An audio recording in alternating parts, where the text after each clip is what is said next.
The geomod system of the original Red Faction was really pushing the hardware of the time. We wanted to go further. We wanted to do a game where you could bring down buildings piece by piece, but the hardware just wasn't there.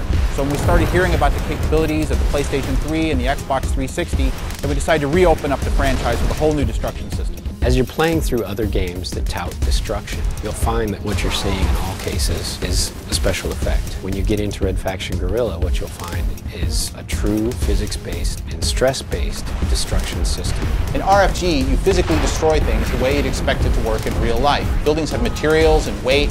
They creak and groan when they're under stress. They come down based on where the damage occurred. It is just based on a series of physical rules. Because we built the system in such a generic manner, you can do any number of different types of damage. They're going to get applied the same way. Everything that you do to cause destruction in the world is done because of where you place that charge, where that explosive round hit the structure. If you can pick out the structural elements on a building, place your charges appropriately, you're going to take that thing down much more easily than just with randomly placed charges.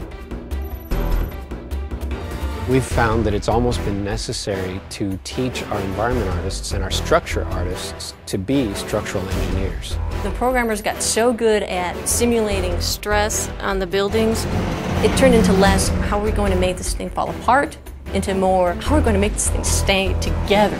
Say, for example, I have a two-story building that's just full of glass on the first story and then a cement wall above that, and then on top of that a roof and maybe a smokestack. If I don't create the appropriate infrastructure of I-beams and metal braces and firm foundation, I put this in game, it's going to fall apart on itself. Our stress system kicks in, the weight of the materials are calculated, the thickness of the materials all comes to play, and it just can't support itself. We become less and less just a 3D structure artist and more like architects.